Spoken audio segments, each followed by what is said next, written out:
Chapter 1, 1970, The Marriage Registration Office. Hello, I'd like to file for a unilateral divorce. The woman before the clerk wore a floral blouse and a matching skirt, her two braids tied with strips of the same floral fabric. Yet her eyes were filled with unwavering determination. After receiving the clerk's go-ahead, Elara Vance took a set of prepared documents from her bag and handed them over. The clerk examined the materials carefully before looking up at her. "Ma'am, we have received your application. If you do not come to withdraw it within 1 month, the divorce will be legally finalized." She nodded, offered her thanks, and walked out of the registration office, clutching her bag. As evening approached, the sun slowly dipped behind the mountains, leaving a brilliant sunset in its wake. The 2 rows of old poplar trees lining the alley stood tall, their trunks erect in the fading light. A gentle breeze swept by, carrying away much of the day's oppressive heat. People, getting off work from the factories, rode their bicycles in small groups, the bells ringing as they passed her, gradually pulling her back from her thoughts.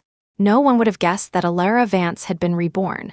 In her previous life, she and Ethan Blackwood had been deeply in love. After their wedding, she moved with him into the military family housing. Although he was incredibly busy after their marriage, he would always rush home to have dinner with her the moment he completed a mission. He never forgot to prepare gifts and surprises for anniversaries and birthdays. The monthly allowance he gave her was more than generous, making her the envy of the entire housing compound. Everyone said she had found a wonderful husband. Their relationship was a match made in heaven in everyone's eyes, but only she knew that their world always contained a third person. Linda White, the widow of Ethan's comrade in arms. On Elara's birthday, he left her to go shopping with Linda. When she was sick, he abandoned her to comfort Linda, who was afraid of thunderstorms. When she suffered from menstrual cramps, he left her to care for a sullen Linda. When the 3 of them went out to eat, he ordered spicy dishes that Linda loved, completely forgetting that Elara's stomach couldn't handle spice. When they went hiking, Linda lost her footing, pulling Elara down with her. Linda scraped her arm, and he immediately carried her down the mountain, while Elara had to go to the hospital alone in the middle of the night. There were countless other incidents like this. It wasn't that she hadn't been jealous or caused a scene. She had even been willing to give Linda half of their family's savings to ensure she could live without worry for the rest of her life, just so Ethan would stop seeing her. But his excuse was always the same. "I only see her as a comrade's widow. Her husband saved my life, and now that he's gone, she's all alone. I'm the only one she can rely on. Can you please not be so unreasonable?" He said that, but the love in Linda's eyes whenever she looked at him was far too obvious. In her past life, she had lived like that for a lifetime, arguing and fighting for a lifetime. In this life, she no longer wanted to be entangled in a 3-person relationship. So, the first thing she did after being reborn was to end this marriage for good. If Ethan found out she wanted a divorce, he would absolutely refuse to sign the papers.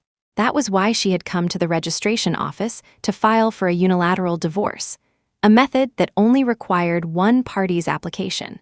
Once the divorce was final, she would be free. She would leave this place, live the life she wanted, and never again tie her existence to a man. But as she reached the gate of the housing compound, she paused. Since getting married, Ethan had made her quit her job. Now she had no income. Not only was her future uncertain, but she couldn't even afford a bus ticket to a faraway place. Although Ethan gave her money, she had to report the reason and destination for every single expense. If she suddenly spent a large sum, he would definitely become suspicious. So where would the money come from? After much thought, she made a bold decision. She would cooperate with Linda White, who had always adored him, and personally push Ethan toward her. So she knocked on Linda's door. Without any pleasantries, she got straight to the point. "Linda, I want to make a deal with you. I know you're in love with Ethan. From today on, I will do everything I can to create opportunities for you two to be alone. All you have to do is give me a sum of money after it's done. In 1 month, I will completely disappear from your world." Chapter 2, Linda stared at her in disbelief. It took a long moment for her to recover. "Elara Vance, what kind of joke is this? How could I possibly be in love with Ethan?" Elara gave a cold smile. "You know perfectly well whether it's a joke or not." Seeing her determined expression, Linda finally began to size her up, a smirk playing on her lips. Fine, so I am in love with Ethan, but why should I believe you? Alara's expression was calm. I'll find a way to make you believe. I'll have him come see you tonight. You should prepare some of his favorite dishes. Without waiting to see Linda's reaction, she turned and left.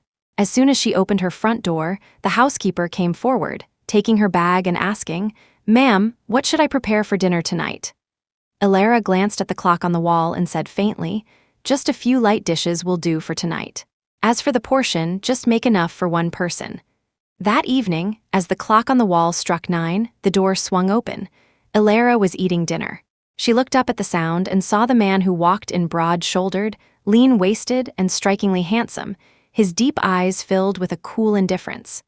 Ethan Blackwood walked towards her, shrugging off his outer coat and handing it to the housekeeper. When he saw the table was full of dishes that were completely contrary to his taste, he froze just as he was about to sit down. Why are the dishes so bland today? In the past, this kind of food would never have appeared on their dinner table. Even if it was an oversight, Alara would have immediately gone to the kitchen to whip up a few spicy dishes for him. But now she didn't move a muscle, only speaking with a detached tone. "I haven't had much of an appetite lately. I feel like eating something light." After speaking, she picked up her chopsticks and began to eat on her own. As if she had suddenly remembered something, she looked up at him. "Linda has already cooked. Why don't you go eat at her place?" He froze, his brow furrowing slightly. "Haven't you always disliked me seeing her?" A trace of irony flashed through Alara's mind. So he had known all along. He knew she disliked him seeing Linda, yet he still chose to leave her for Linda every time. She looked up and smiled, her eyes clear.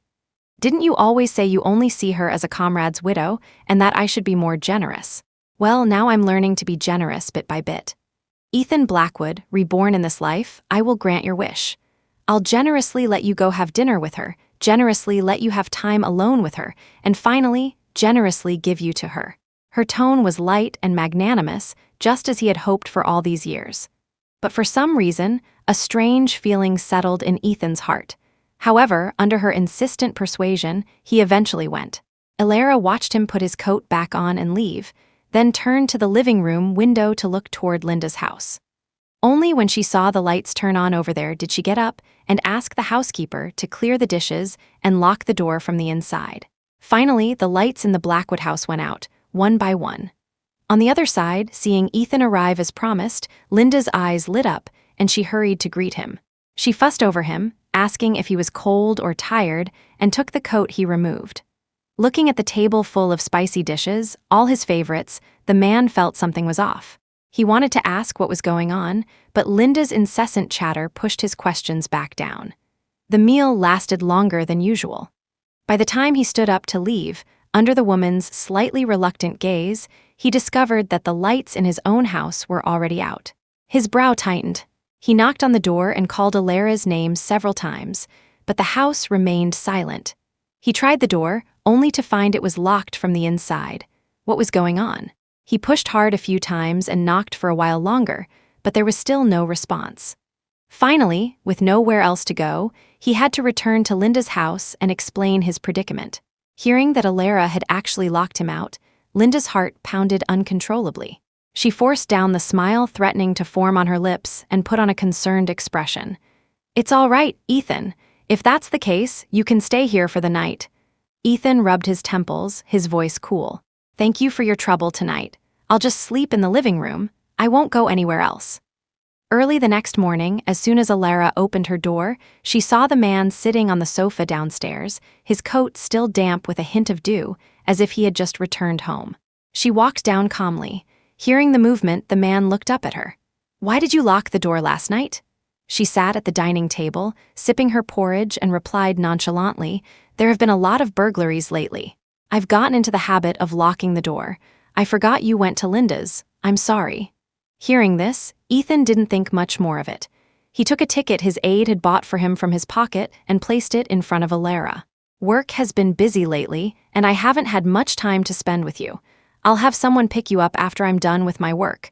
We'll go see a movie together this afternoon." She nodded, but didn't pick up the ticket from the table. After breakfast, the man changed his clothes and left. Hearing the sound of his car driving away, she finally put down her bowl and looked at the movie ticket on the table. In their previous life, they had been married for 5 years, and he had never watched a complete movie with her. He always left midway because of something related to Linda. This time, she had no desire to watch a movie with him either, but the ticket couldn't go to waste. With this thought, she took the ticket and went to Linda's house again. Looking at the woman who couldn't hide her smugness, Alara said faintly, "Now you should believe what I told you last night." Chapter 3, Linda was still half convinced, but having already gotten a taste of success the day before, she wasn't about to let this opportunity slip by, regardless of Alara's true motives. So she nodded and gave her a portion of the money. Alara pocketed it with a smirk and then pulled a movie ticket from her pocket, handing it to Linda. "This is for this afternoon's movie. You go with him. Dress up nicely. Try to win him over today." With that, she turned and left. That afternoon, Alara didn't go to the movie. Instead, she took a nap at home, watered her flowers, and enjoyed a leisurely time.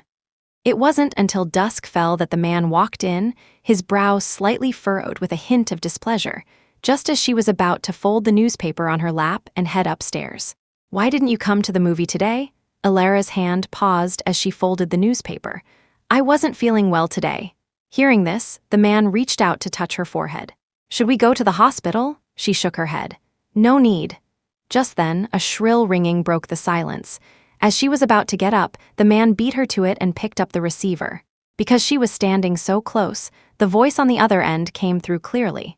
When she heard the words "marriage registration office," she instinctively clutched the newspaper tighter and held her breath. After what felt like an eternity, the man hung up and looked at her. "The marriage registration office called.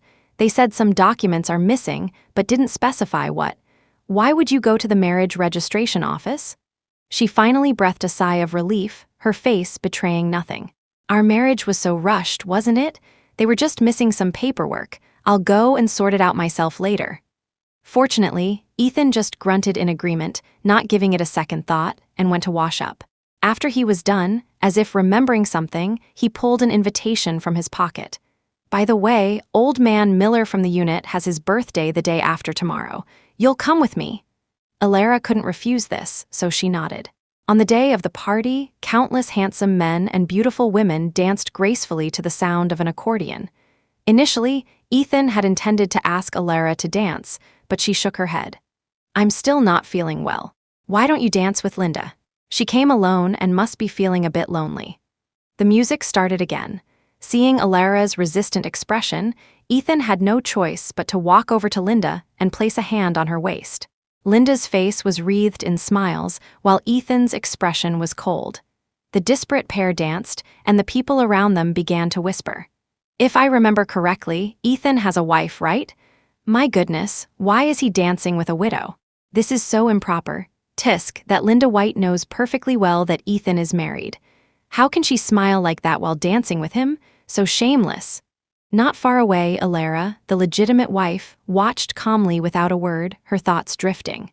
In her past life, every time she was about to dance with him, Linda would butt in. And every time, he would choose Linda. She could almost recite his catchphrase by heart. "Linda is alone and helpless, I have to take care of her. Be more generous." Now, she was being as generous as he wished, so why did he look so reluctant? At the birthday banquet, the men started a drinking contest. On such a festive occasion, even the teetotaler Ethan couldn't escape. One glass of strong liquor after another, and even the toughest man was stumbling. Ethan was drunk. He pressed his long fingers to his temples, still calling out Alara's name. But unlike in the past, she didn't step forward to support him. Instead, with a single glance from her, Linda ran over with a beaming smile and steadied him. "Ethan, let me help you." The three of them got into the same car. Once again, Alara thoughtfully took the passenger seat, leaving the back seat for the other two. Linda eagerly helped Ethan into the car. Although he was dizzy from the alcohol, he could tell something was wrong. It wasn't his imagination. Alara had truly changed these past few days.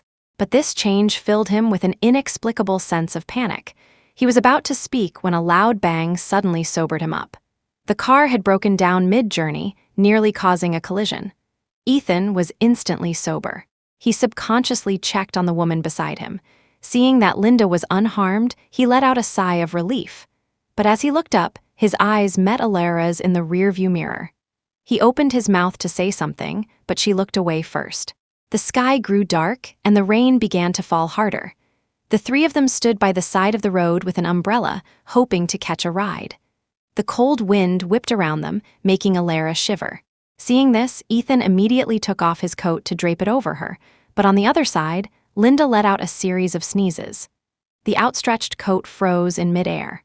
Seeing his hesitation, Alara gave a sarcastic smile and once again said generously, "Linda looks like she needs it more than I do.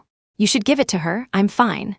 The coat, still warm from the man's body, ended up on Linda, causing her ears to turn a faint shade of red. Just then, a horn blared from across the road. Old Man Miller rolled down his window and, seeing them standing there, asked what had happened. Upon hearing their story, he quickly told them to get in his car. The awkward thing was, there were only 2 seats left. This time, Ethan didn't hesitate to tell her, and Linda to get in first. But Linda tugged on his sleeve. "Ethan, I'm scared." "What's there to be scared of just getting in a car? She can't even come up with a decent excuse." Alara scoffed inwardly but showed nothing on her face. She looked directly at Ethan and waved her hand. "In that case, you take her and go first. You've had too much to drink anyway and shouldn't be out in the rain." Without waiting for Ethan to reply, she pushed both of them into the car. As she watched the car drive further and further away, she withdrew her gaze and quickly hailed another car. It wasn't heading home. It was heading to the marriage registration office. Chapter 4. The next day, as Alara pushed open the main gate, a figure rushed towards her.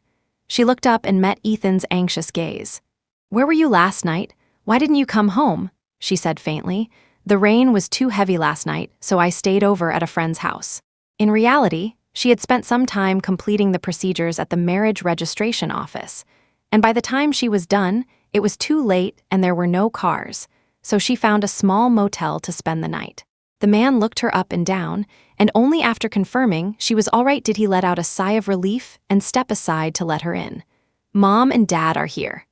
The hand taking off her coat froze in midair. Alara looked towards the living room and saw the 2 figures there. Hearing the noise, Arthur and Eleanor Blackwood also walked over.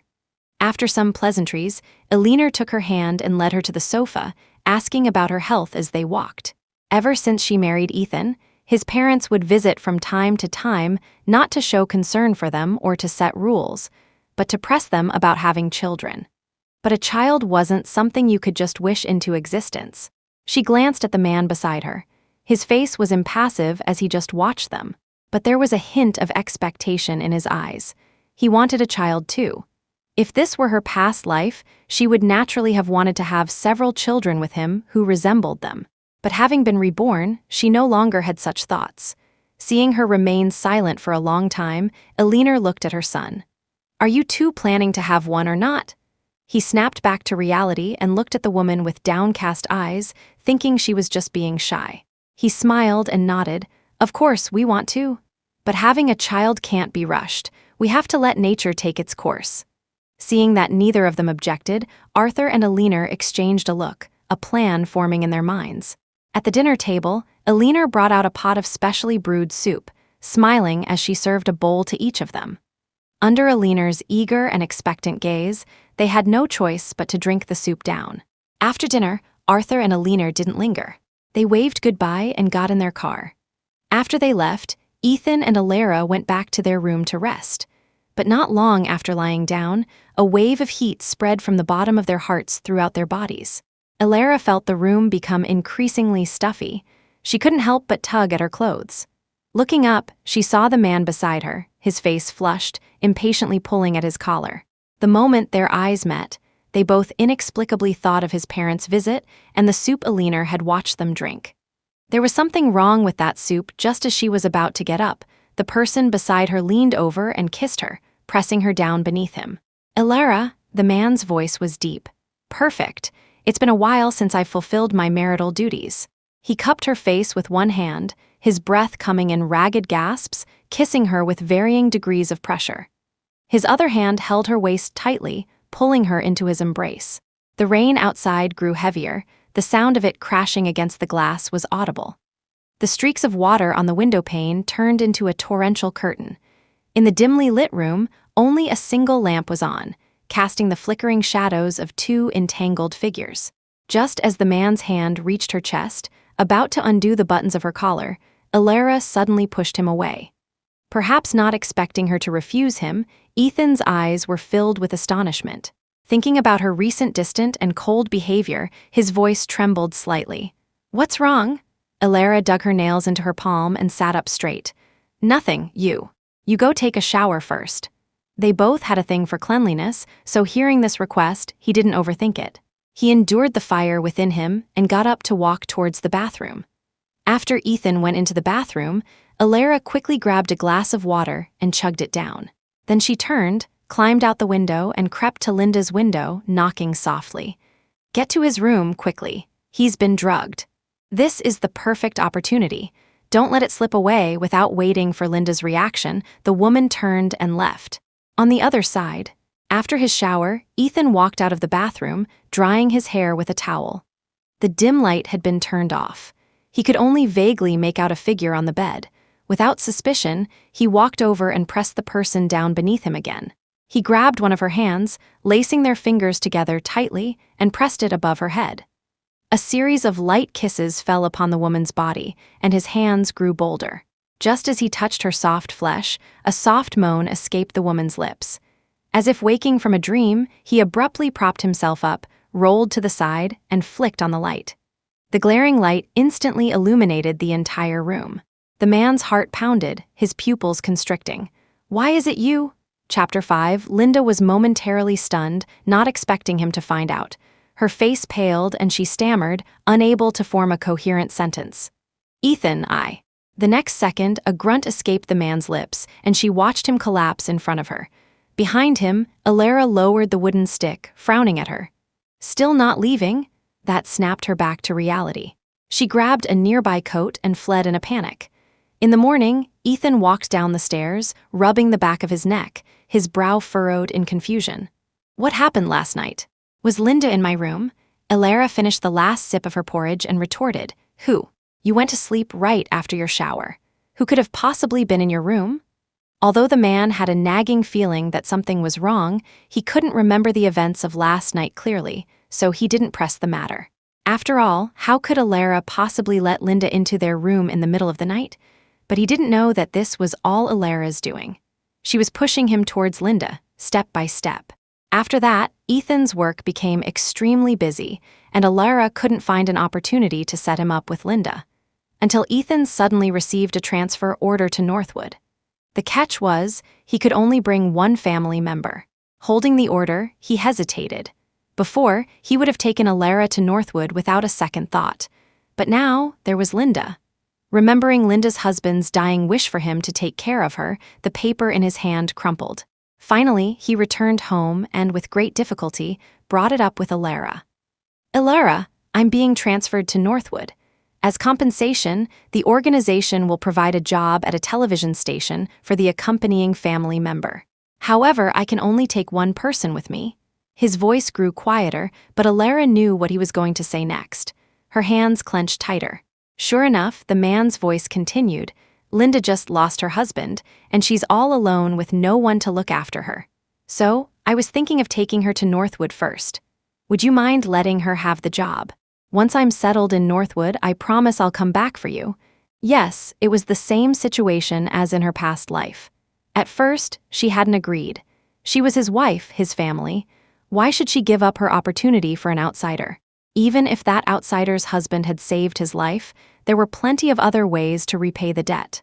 Why did he have to sacrifice her future for it? She had argued with him for a long time, but in the end, he still took Linda to Northwood. He left her here alone, waiting for years. And so, alone and helpless, she became an easy target for bullying. And Linda still had to twist the knife. She would periodically send taunting letters. Each one not only detailed how Ethan was taking care of her, but also included intimate photos of her resting her head on Ethan's shoulder while they watched movies. How blindingly painful. In those years, she had cried all the tears she had for a lifetime. Now, just like in the last life, faced with the same choice, he still chose Linda. Elara looked up at the man before her. His every word was about his plans for another woman, without a single thought for her feelings or her future. But this time she didn't argue, nor did she make a scene. She just looked at him quietly. "Okay, I agree." Perhaps because she agreed too readily, the man didn't react for a moment. Before coming to her, he had rehearsed his lines over and over in his mind, even considering how he would persuade her if she argued. He had never expected her to agree so readily. The surprise in the man's eyes was impossible to hide. He studied her carefully, trying to find a trace of a lie in her eyes. But he only then realized that, at some point, she had become like a different person. Her eyes and words no longer held him. No matter what he did, she seemed indifferent. An inexplicable wave of irritation spread from his chest. "You're agreeing just like that?" Alara looked up at him. "What else? Didn't you want me to agree? If I threw a fit and refused, would you have agreed?" A single sentence choked him. The answer was obviously no.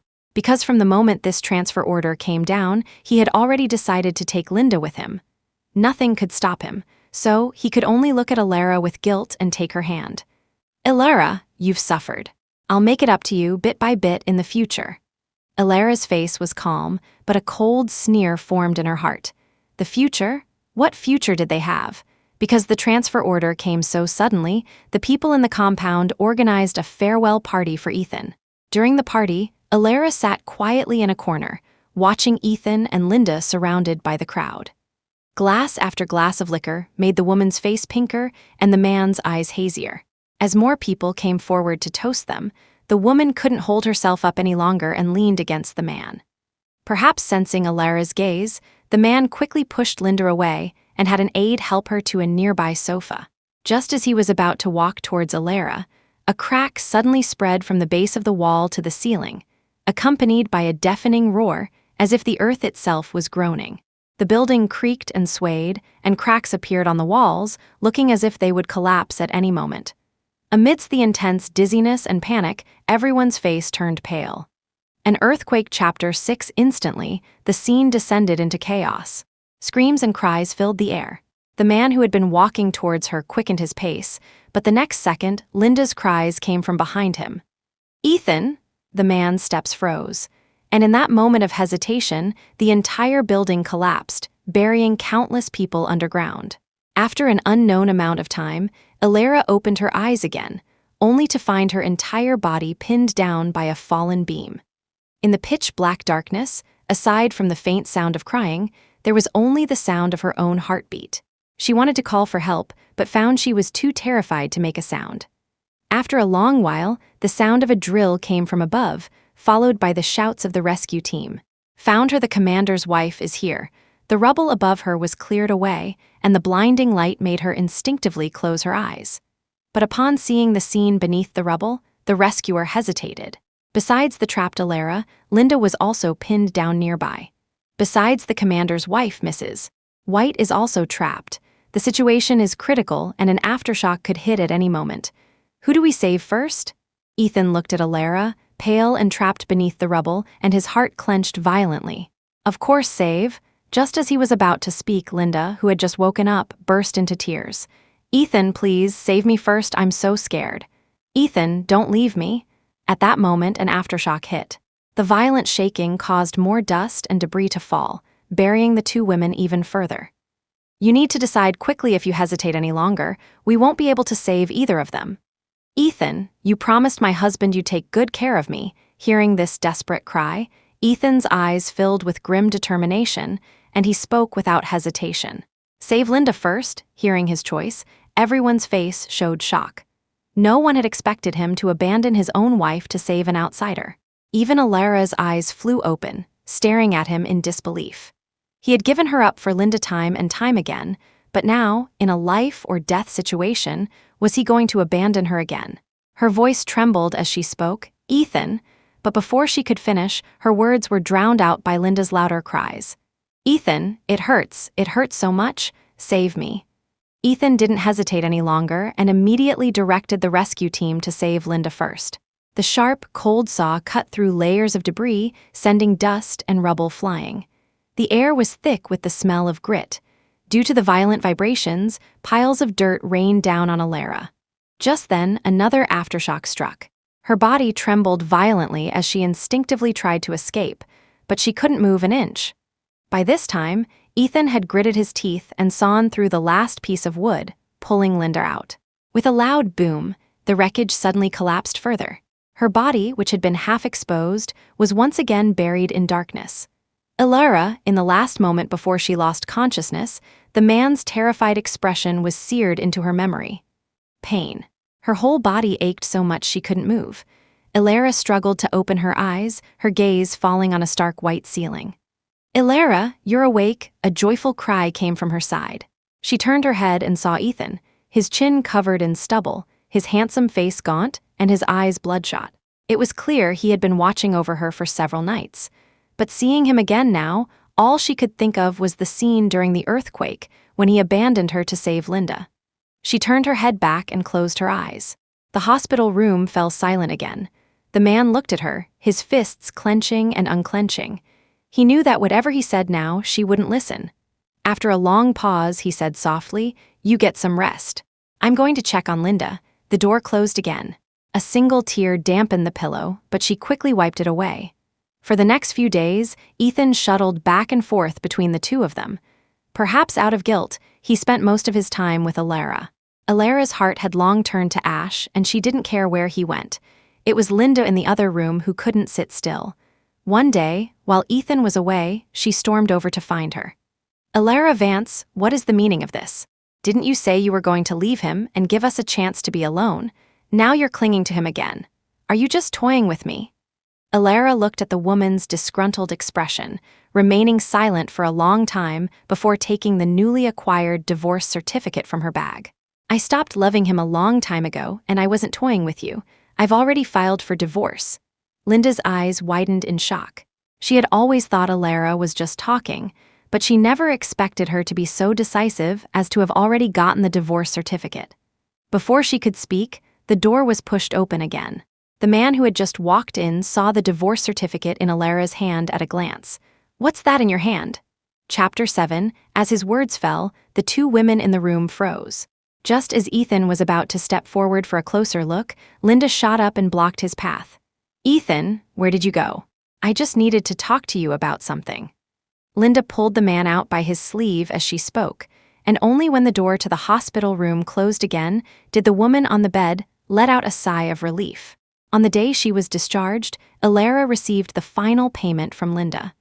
"Elara Vance, I don't know why you suddenly decided to get a divorce, but I hope you keep your word and stay out of our lives forever." "Why get a divorce?" "Because I've seen through it all, been disappointed to the core, and my heart has grown cold." She had wasted a lifetime in her past life. Now, she was going to live a life that belonged to Elara Vance. After depositing all the money she had gotten from Linda, Elara went home and started packing.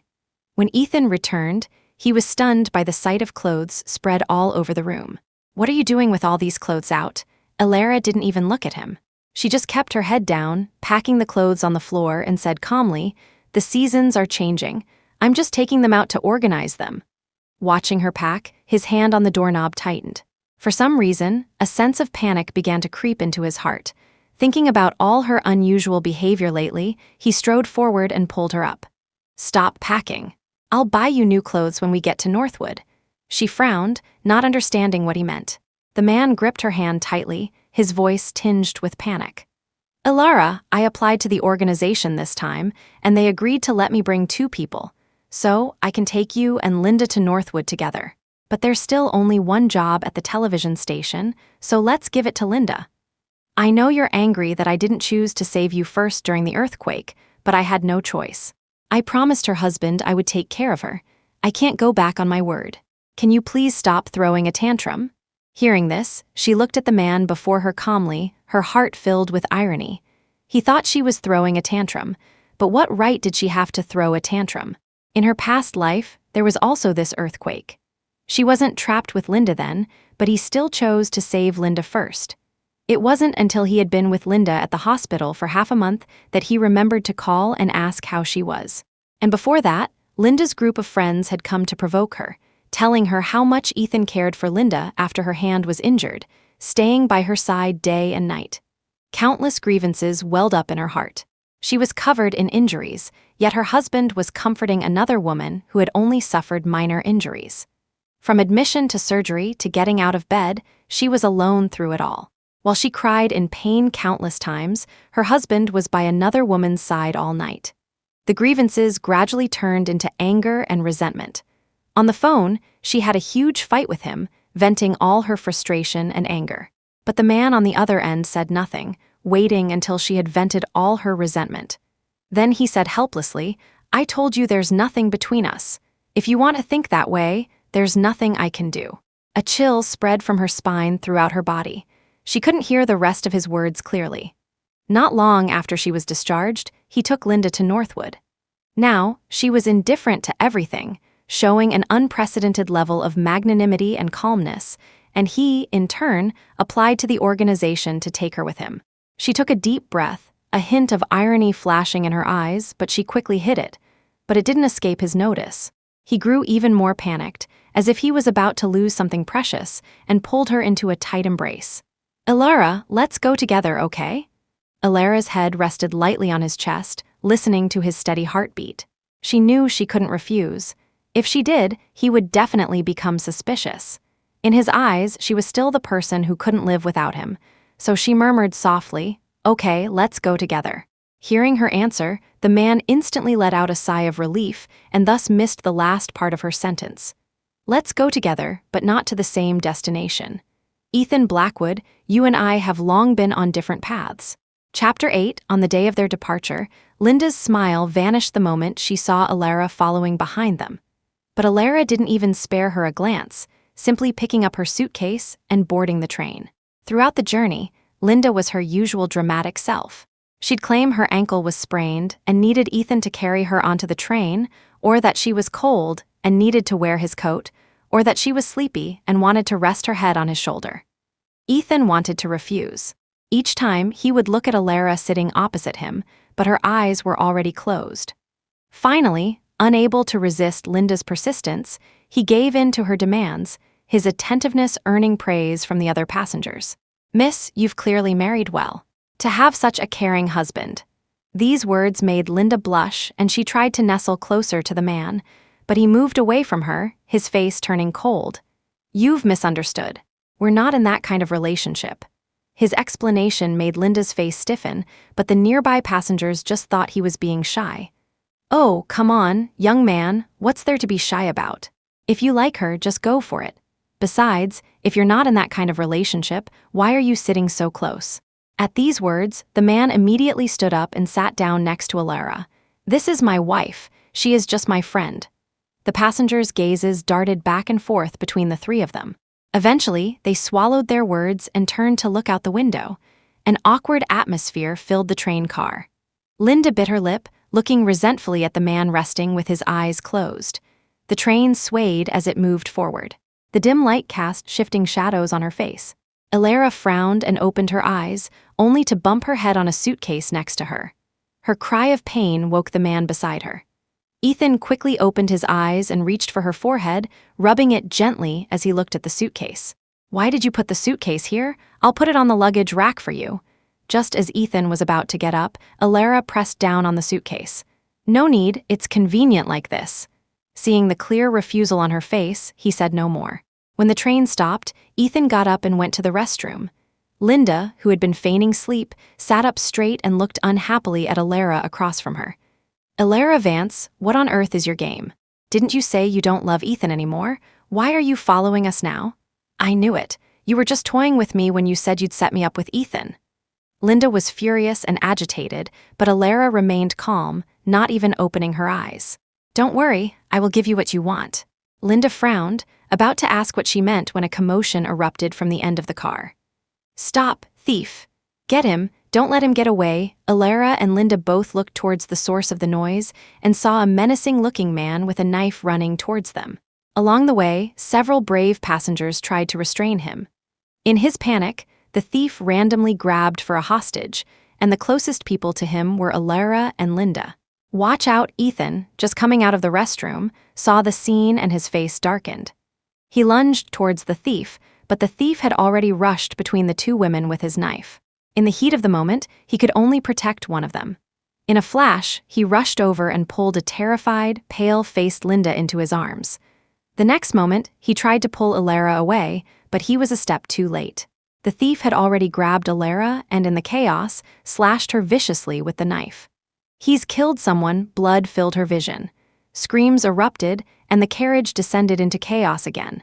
Ethan kicked the thief hard, and the arriving transit police rushed over to restrain him. "Oh, my dear, your arm," a nearby passenger quickly tore a strip of cloth from their own clothes to staunch Alara's bleeding. Ethan also rushed over, his expression frantic. Alara, the words he was about to say caught in his throat. The woman's left arm was bleeding profusely, yet her gaze was so calm, chillingly calm. For the rest of the night, they sat in the same row, separated by the aisle. He redressed her injured arm while talking to her, his voice tinged with lingering fear. "Alara, I'm sorry, just now I know you don't have to say it." Ethan looked up, his eyes filled with guilt. Seeing that she didn't want to listen, his words turned into a long sigh. "Alara, when we get to Northwood, let's live a good life, okay? Whatever you want, I'll buy it for you." She just watched him silently, saying nothing. They were already divorced. How could they live a good life together?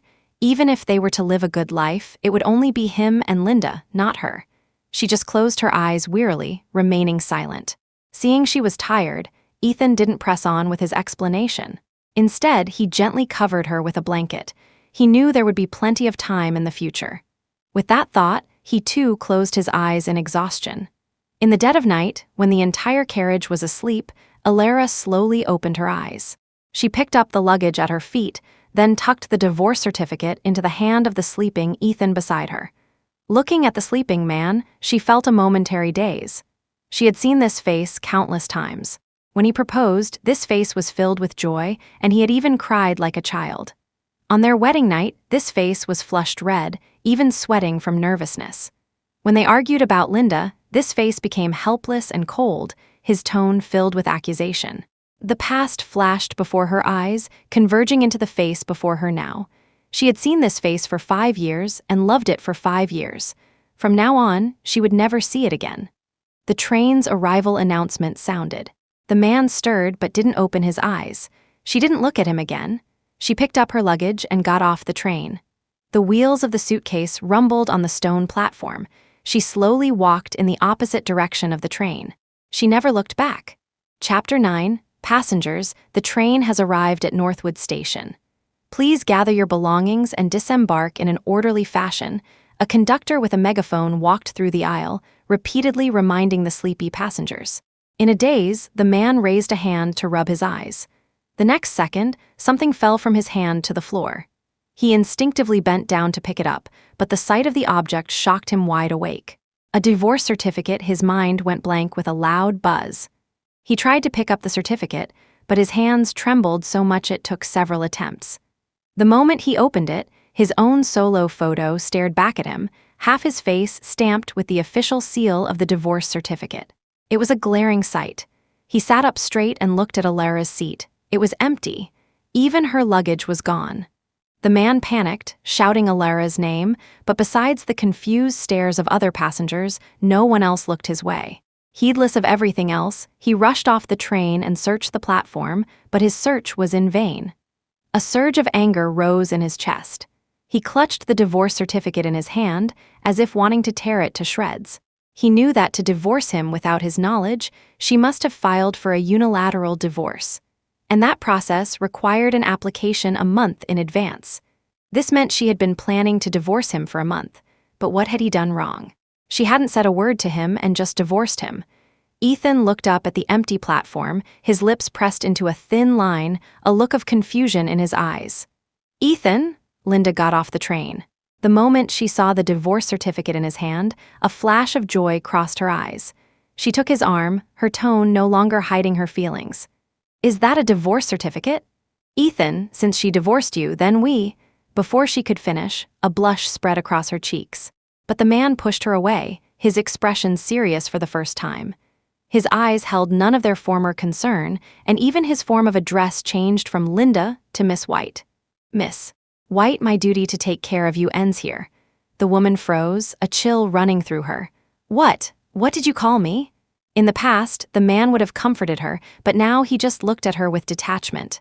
Miss White, you know that the reason I took care of you was entirely due to your husband's last wish.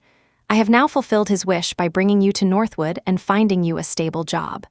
From now on, you and I have no further connection." His words grew colder, and the woman's tears flowed freely. It wasn't resentment, but fear. She had worked so hard to reel in such a powerful and influential man. How could she let him go so easily? She rushed forward and hugged the man tightly from behind. "No, I won't leave you, Ethan Blackwood. Since you agreed to my husband's last wish, you should see it through to the end. Why are you abandoning me like this?" The man broke free from her grasp and looked at her coldly. "Linda, don't be too greedy." "Greedy? Ethan Blackwood, do you dare say that after all these years of taking care of me, you haven't developed any feelings for me? Are you really willing to let me go?" The woman's memory had always been good. She clearly remembered the day her husband died, how he had held her and comforted her softly. She remembered how he had held her waist tightly at the dance, how he had shielded her during the car accident, and all the moments on the train and during the earthquake. His eyes could deceive others, but they couldn't deceive her. How could he possibly not like her? The man clutched the divorce certificate, its sharp corners digging into his hand, but the pain only made him clearer. That wasn't love, it was responsibility. "If you had gotten hurt in any way, how could I have faced your husband?" Linda shook her head, tears streaming down her face. "If it wasn't love, why were you so good to me? You could have had others take care of me every single time, so why did you always have to do it yourself?" As if remembering something else, she placed a hand on her stomach. "It's too late for you to get rid of me. I'm carrying your child." Like a bolt from the blue, Ethan stared at her in shock, which quickly turned to a blaze of fury in his eyes. "You're carrying my child?" Chapter 10, he spoke word by word, advancing on her with each step. Linda bit her lip, her hands trembling behind her back, but she met his furious gaze head-on. "That night, after you drank the soup, it was me who got into your bed." Of course, he had woken up later, only to be knocked out by Alara. The man's advance halted. He remembered that night, and he remembered Alara's perfunctory excuses. How could someone send their own husband to another woman's bed? The fire of betrayal consumed him. But before he could speak, the aide from the reception area ran over. Commander Lewis requests your presence." The man suppressed his anger, gave her one last look, and ordered, "Take her back for now, and revoke that job offer at the television station." After he had gone, she let out a sigh of relief and collapsed onto the ground. She stared at the stones on the floor. She knew she had been allowed to stay for now, but what about later? If Alara had come to Northwood with them, she could have used her to stage a miscarriage by intentionally falling down the stairs. But now, what other way did she have to get rid of this child? The more she thought, the more resentful and bitter she became. It was all Alara's fault. If she hadn't left so abruptly, she wouldn't have had to resort to such a desperate measure. In an office, Commander Lewis looked at the man before him with concern. Remembering his married status, he added another comment. "And how is Alara? She might not be used to Northwood yet. You need to take good care of her." Ethan opened his mouth but didn't know what to say. Being an experienced man, Commander Lewis saw his expression and smiled knowingly. "What, had a fight with her?" "Not a fight, we're divorced." The smile on the other man's face vanished. After hearing the reason for the divorce, his tone was full of disappointment. "What is wrong with you? You're a man who can clearly distinguish priorities on the battlefield, so how can you be so muddled when it comes to matters of the heart? Linda White's husband saved your life, and you should take care of his widow, but so many of those things could have been done by others. Why couldn't you think clearly?" Commander Lewis didn't want to say more. He waved his hand, dismissing him. On the way home, the aide reported on the day's events. They had investigated Alara's whereabouts, but could only trace her to the province of Jiangsu. They didn't know her exact location. In this era of limited information, finding her in the vast sea of people was like finding a needle in a haystack. Secondly, they had taken Linda to the hospital for an examination. She wasn't pregnant at all and had personally admitted that he had never touched her that night. However, since she was a soldier's widow, they couldn't just throw her out, so they had to let her stay at the Blackwood house for the time being. The man's expression grew darker, and he finally closed his eyes in exhaustion. The car fell silent again. As he returned to his new home, a piercing cry came from inside. Fortunately, this new residence wasn't like the old military compound where neighbors were so close. Now, no matter how loudly Linda screamed, no curious neighbors came running. He entered the living room with a frown and saw Linda clinging to the sofa, refusing to move an inch. Seeing him enter, she shot up, trying to hug him, but he sidestepped her. "Linda, I've said what I needed to say. Now please leave." The woman's tears flowed ceaselessly. "No, I won't go. Ethan Blackwood, if you really don't like me, you shouldn't have been so good to me, even abandoning your wife time and again to come to me. Now my heart belongs entirely to you. What am I supposed to do? We were together for so long, my reputation is ruined because of you. You have to take responsibility for me." She had lost all her former restraint, staring at him with an intensity like a poppy flower, sending a chill down his spine. "When I helped you, I did so in front of everyone, stating that I was taking care of a soldier's widow. I believe my conscience is clear for all these years. Even if you try to make a scene, you'll be the one who suffers in the end." Linda stopped crying, for the first time looking at the man before her seriously. Cold, ruthless, that was the true nature of this soldier. "I can give you a sum of money, enough for you to live on in Northwood. From now on, we have no connection." With that, he turned away from the woman, collapsed on the floor, and closed his bedroom door. A mournful cry escaped the woman's throat. Chapter 11, staring at the unfamiliar scenery, a flicker of confusion crossed Alara's eyes. After getting off the train, she had boarded another one at random, never expecting it would bring her to the southern river towns of Riverdale. The window of a house by a stone bridge was pushed open, and a woman holding a lute sang an unknown tune. Amidst the soft local dialect, a small boat glided through the canal, leisurely drifting into the distance. A light rain began to fall. She quickly raised a hand to shield her head and, carrying her suitcase, hurried under the eaves of a nearby building.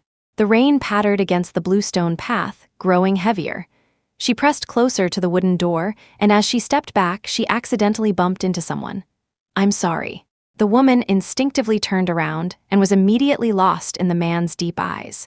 He looked down slightly, revealing a refined profile with a high-bridged nose and thin, beautifully shaped lips the color of cherry blossoms. Most striking were his hands, fair, well-proportioned, long and strong, with knuckles that had a cool, jade-like pallor. The man wore a formal suit, a faint smile on his face. "It's all right. Why don't you come in and get out of the rain?" The aroma of tea filled the air by the window. Alara, now in a change of clothes, sat across from Lucian Caldwell, carefully accepting the hot tea he offered. "Thank you," Lucian smiled, then seemed to remember something. "Did you come to Riverdale alone?" "Yes." She was unwilling to speak of the past. Those memories were far from pleasant for her.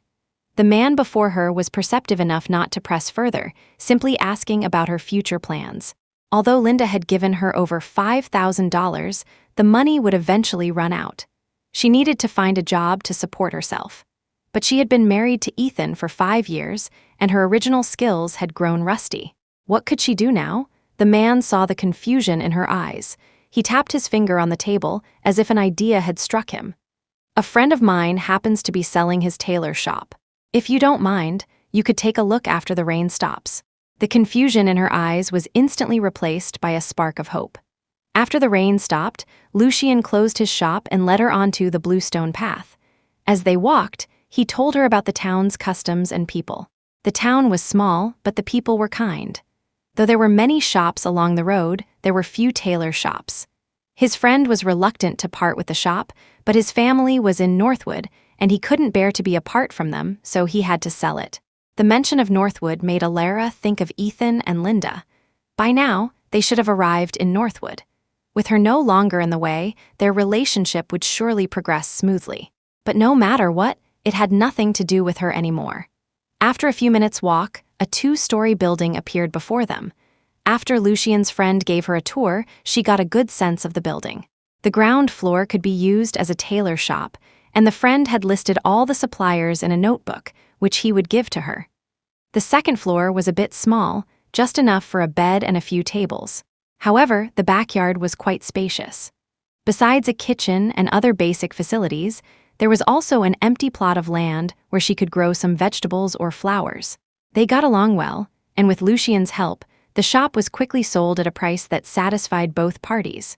The following week, she was busy. First, she went to the relevant departments to transfer the property's ownership.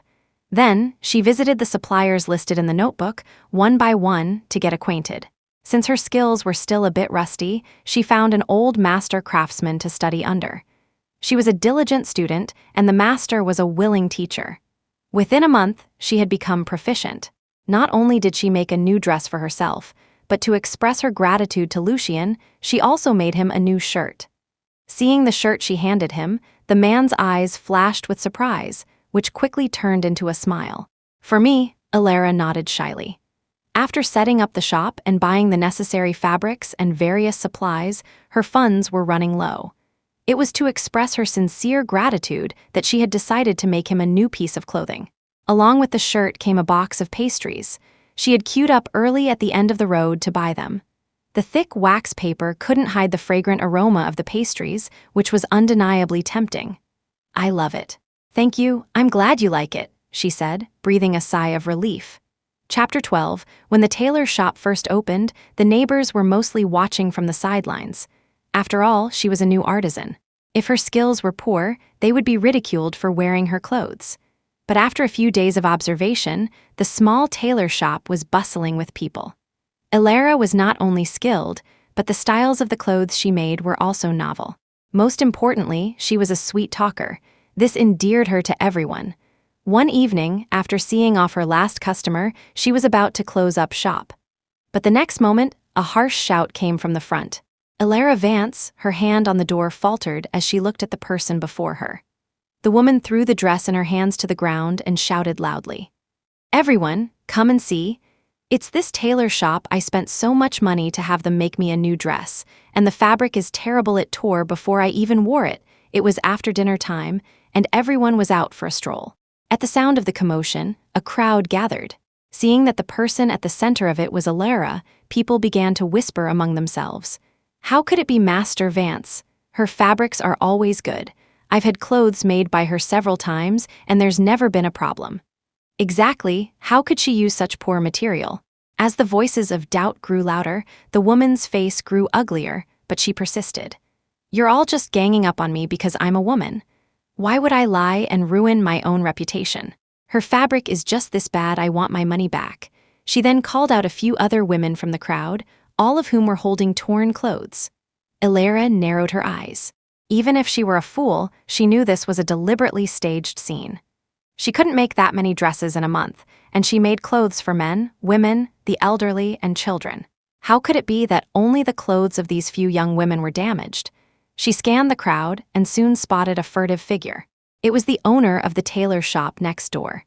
Just as she was about to confront him, a large hand grabbed her arm from the side. The woman turned to see Lucian shaking his head at her. Then the man stepped forward, picked up the dress from the ground, and examined it carefully. "What proof do you have that this dress was made at her tailor shop?" The woman was frightened by the coldness in his demeanor and took a step back, but she still insisted stubbornly. "What proof do I need? Only her shop has this fabric and this style. If she didn't make it, who else could have?" He sneered.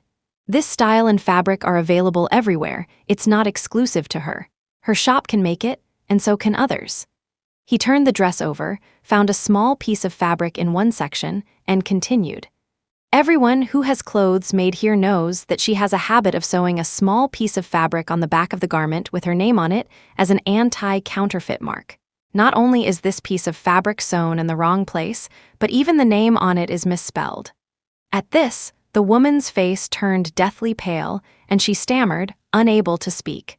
The onlookers didn't need any more convincing. They swarmed forward, pointing fingers at her. The woman finally broke under the pressure and quickly revealed the person behind the plot. It was indeed the owner of the tailor shop next door. It turned out that his business had always been poor. When he saw the neighboring shop close, he had been overjoyed, thinking his time had come. But then Alara had taken over, not only reopening the shop, but making it even more successful than before. That's why he had resorted to this dirty trick. If the false accusation had succeeded, her customers would surely have flocked to his shop. But now, not only had his scheme failed, but he was also facing jail time. As the police led the owner away, The crowd applauded. The women who had made the false claims slipped away in the confusion, but Alara's expression remained heavy. "What's wrong?" The man looked at her with concern. She told him about what had just happened. "This incident has been a wake-up call for me. When business is good, people get jealous. Today they sent people to frame me, and in the future, there will surely be more, with even more cunning methods. Even if they buy clothes from my shop, once the items are out of my sight, who knows what they might do to them?" She turned and stroked the weathered wooden door, a look of reluctance in her eyes. When she first arrived in this unfamiliar place, she had been desperate to find a skill to support herself. But not long after opening her shop, she had encountered something like this. For a moment, she didn't know if she should persevere. Chapter 13, a hand rested on her shoulder. Lucian comforted her. "It's okay. The truth will always come out. I've encountered things like this before." At first, he too had been panicked. A fine tea cake from his cabinet had turned out to be of inferior quality. Faced with the customer's anger, he had been flustered, but he soon calmed down and reported it to the police. After a thorough investigation, it was discovered that the customer's own subordinate had stolen the genuine product and replaced it with a fake. After that, he learned to be smarter and developed several strategies to deal with such situations. He continued, "We can counter their moves as they come. But before that, we can think of some countermeasures." For the next week, Alara closed her shop and sat at the table with him, meticulously devising coping strategies. When the shop reopened, there were even more customers. Seeing that she was too busy to handle it all herself, Lucian recommended two quick-witted and sharp-eyed young women to help her. With this, she finally breathed a sigh of relief. But before she could fully relax, Lucian brought more news. He was returning to Northwood. It was only then that she learned his true identity. He wasn't just a tea seller, he was the grandson of a commander in Northwood. He had come to Riverdale to recover from an illness, and now that he was better, it was time for him to go back. At his words, a sense of reluctance and a strange feeling welled up in Alara's heart. He was the first person she had met when she first arrived in the small town, and in the months that followed, he had helped her immensely. But just as they had become friends, they had to face separation. Seeing her reluctance, he felt an impulse to ask her to go to Northwood with him. But then he remembered that whenever they chatted, she always avoided the topic of Northwood, as if something unpleasant had happened there. In the end, he suppressed this unrealistic idea. "It's okay, I'll leave you my address. We can write letters." Hearing this, she could only suppress her reluctance. The day Lucian left, it was raining lightly, just like the day she had arrived. The man handed her the keys to his tea shop, saying she could go there to sit whenever she liked, to keep the place lively. Maybe I'll be back one day, but they both knew. He was a commander's grandson, a person of special status. How could he possibly return so easily? As she watched the car drive away until it disappeared from sight, Alara finally looked away but didn't return to the tailor's shop. Instead, she held her umbrella and walked along the bluestone path back to Lucian's tea shop. The moment she pushed open the door, she felt a sense of daze. In the past, whenever she came here, she always entered with a smile and left with a smile. Her gaze shifted to the window where they had chatted about everything under the sun and shared many interesting stories. She walked over and sat in her usual seat, but there was no one across from her to pour her hot tea anymore. The woman let out a long sigh. The man had just left, and she was already starting to miss him. Alara looked towards the door again, hoping to see his figure reappear at any moment, but even as darkness fell, the familiar person did not show up. Northwood, the Blackwood residence. Since his divorce from Alara, Ethan had become a different person, his emotions growing colder. The last time he had driven Linda away, she had tried to drug him. This time, there was no one to help her. She was quickly taken away by the police and sent to prison. Initially, her status as a soldier's widow should have resulted in a lighter sentence, but the investigation uncovered many of her past misdeeds. Coupled with Ethan's own wishes, not only was her sentence not lightened, but she faced even heavier punishment. When he returned home, there was no longer a figure waiting for him in the dim light, no hot meal on the table. Even though this scene repeated itself every day, he still couldn't get used to it. Finally, the housekeeper, hearing the noise, came out of her room and made him a bowl of noodles. The next morning, his aide brought him an invitation. It was for a reception hosted by the Caldwell family to welcome home their grandson, who had recovered from his illness. Both for professional and personal reasons, he had to attend. At this thought, he subconsciously started to call for Alara to prepare a gift, but then he remembered they were long divorced and she was still nowhere to be found. In the end, he had the housekeeper prepare a gift and drove to the Caldwell residence. Chapter 14, The Caldwell residence was brightly lit. It was the first time Ethan had met the Caldwell's grandson. If Ethan was cold and ruthless, then Lucian Caldwell was as gentle and refined as jade. Such a handsome man made the group of girls nearby blush. After a brief exchange of pleasantries and presenting his gift, he went to the side and sat down, quietly looking out the window. Lucian couldn't help but glance at Ethan several times. Noticing his curiosity, someone nearby quickly came over and gave him a brief introduction to Ethan Blackwood. From this, he learned about the man's general history and that he had a very virtuous ex-wife who was still missing. Listening to the descriptions of Ethan's ex-wife, an image of a person floated into his mind. He couldn't help but ask, "What's his ex-wife's name?" I think her name was something like Alara Vance." He had no interest in hearing the rest. His mind was filled with the image of the woman, so that was why she was unwilling to come to Northwood. After the banquet, Elder Caldwell called him into the study. He first routinely asked about his grandson's daily life. Then he asked about his interesting experiences in the small town. He patiently explained everything to the old man and then suddenly said, "Grandpa, I've fallen in love with someone." The old man sprayed out the tea he had just sipped. His grandson, who had always avoided women, had actually fallen in love. He waved his hand, indicating he was fine. Only then did Lucian withdraw his hand and continue, "It's just that her identity is a bit." The old man put down his teacup and looked at him seriously, clearly prepared for anything. "She's Ethan Blackwood's ex-wife." He had expected a wave of anger, but instead, he saw the old man wave his hand dismissively. "What's the big deal about that? Grandpa, you're not angry?"